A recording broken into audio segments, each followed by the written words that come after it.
El día de hoy es las intervenciones policiales. ¿Cómo estas intervenciones policiales se pueden ajustar a ley? ¿Y cuándo realmente se están respetando nuestros derechos?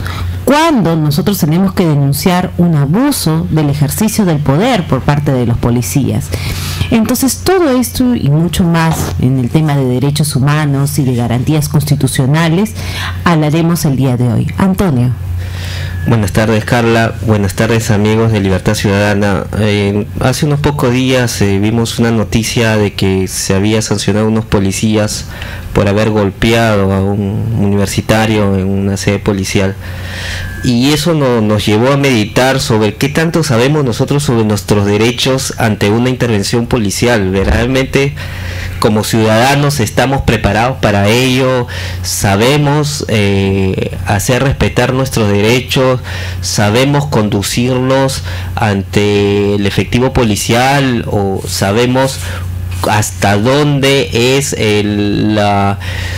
la función policial y si ya está afectando nuestros derechos esa intervención. Hay muchas personas que no lo saben con exactitud y no saben cuándo ya se está transgrediendo el derecho personal e individual de cada persona.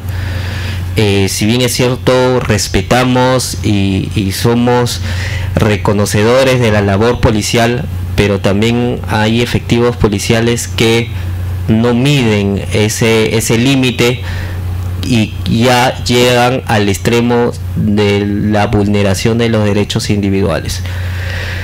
Por ejemplo, dentro de las intervenciones policiales más frecuentes es la de tránsito.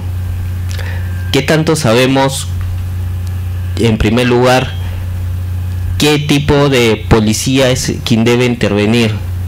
A veces yo he visto casos que es, por ejemplo, Águilas Negras o Radio Patrulla o un patrullero de intervención rápida, o que ven casos de delitos o de protección de bancos interviniendo vehículos por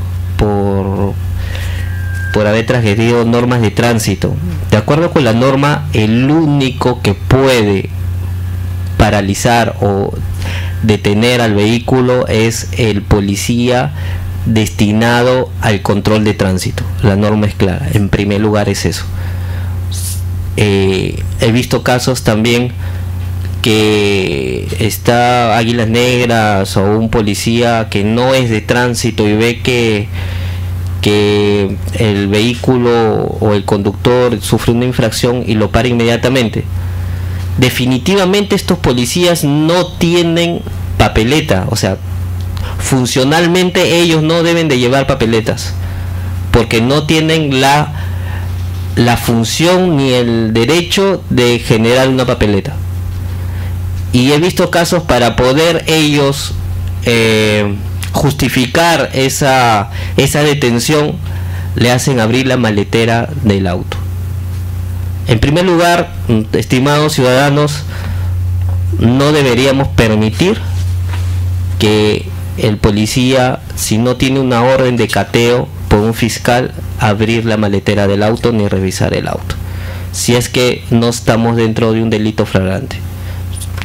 Debemos de ubicarnos que las transgresiones a las leyes, a las normas de tránsito, son normas administrativas. Estamos transgrediendo normas administrativas. Eso siempre tenemos que tenerlo presente. En ningún momento, por transgredir una norma de tránsito, se está cometiendo un delito, salvo que es por el delito de conducir en estado de ebriedad.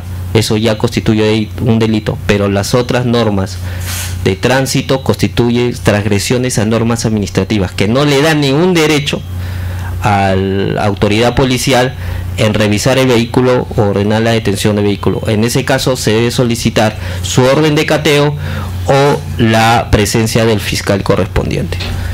Otro de los casos más frecuentes que se observa es que el patrullero detiene al vehículo y el patrullero se sitúa unos 20 metros adelante del vehículo y hace que el conductor descienda del vehículo y el conductor sea quien se acerque al patrullero.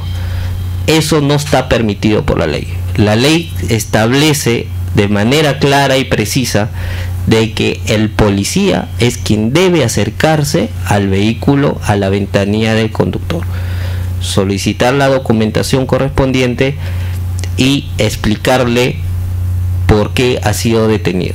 Entonces, eso es también otra infracción, sería una intervención irregular, el hecho de que el policía obligue al conductor a descender el auto y acercarse al patrullero. Esa es una orden irregular.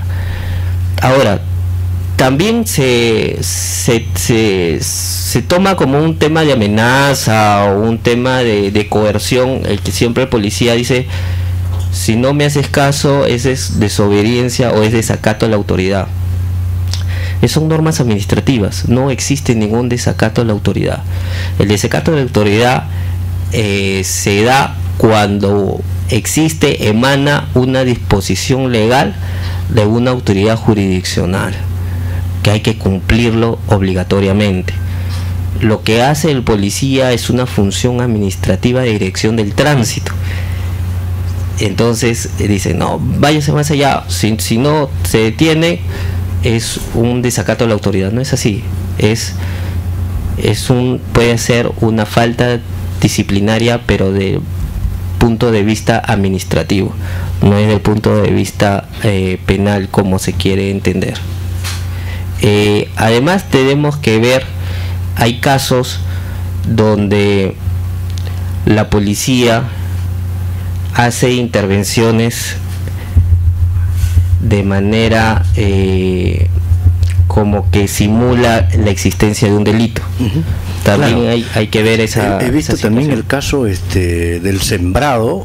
Se ha denunciado muy seguido que te siembran droga o inclusive hasta botellas de licor, ¿no?, para incriminar a determinadas personas, y se ha demostrado que eso es abuso policial. El caso, por ejemplo, emblemático en el tiempo de Fujimori, del joven desaparecido Castillo Páez, que lo detuvieron los policías y lo metieron a la maletera del patrullero y nunca más volvió a aparecer. O sea, lo que está indicando el doctor Alemán es fundamental, porque son derechos fundamentales, o sea, derechos sine qua non para poder ser ciudadanos en esta república nuestra. Y me parece que debemos tomar debida nota. Por ejemplo, lo que acaba de mencionar, un pequeño gran detalle, ¿no? Cuando te detiene el policía de tránsito, tú no tienes por qué acercarte al patrullero ni a la motocicleta, ¿no? Es el policía el que tiene que acercarse y pedirte tu documento y decirte de qué se trata el tema, ¿no? Y recién, bueno, pues ver el trámite correspondiente, ¿no? Por ejemplo, el ejemplo que has dado, Jaime, es valioso porque es una modalidad que es muy usual en los policías. Cuando ven delitos que tienen que investigar de manera inmediata, o sea, cualquier delito común, la persona no puede estar detenido más de 24 horas.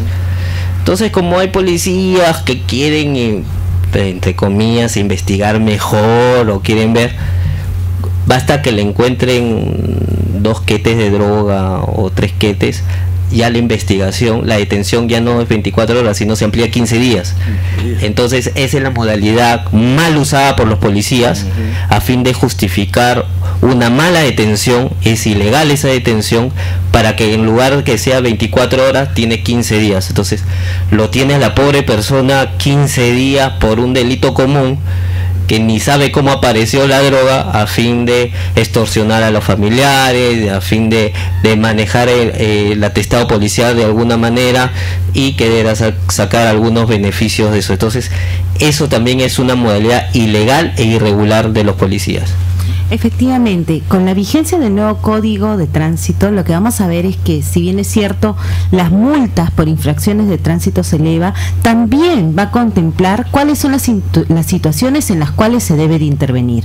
Por ejemplo, la comisión flagrante de una infracción al tránsito terrestre, cuando también se hacen acciones de fiscalización en operativos. Estas acciones de fiscalización, algunas van a ser incluso programadas y están hechas por las unidades asignadas al control de tránsito, no por aquellas unidades que no tienen a cargo esta función. Entonces, ¿cuál es la forma de intervención? La forma de intervención es la siguiente. Cuando se detecta la infracción flagrante, el efectivo va a ordenar al conductor primero que detenga el vehículo. El policía se acerca a la ventanilla del lado del conductor. El efectivo va a explicar las razones de su detención. O sea, no de frente les va a pedir a ustedes los documentos, no, señor. Primero le tiene que explicar las razones de su detención y luego va a solicitar los documentos de identidad, su licencia de conducir, su tarjeta de identificación vehicular o tarjeta de propiedad, comprobantes de revisiones de su SOAT vigente.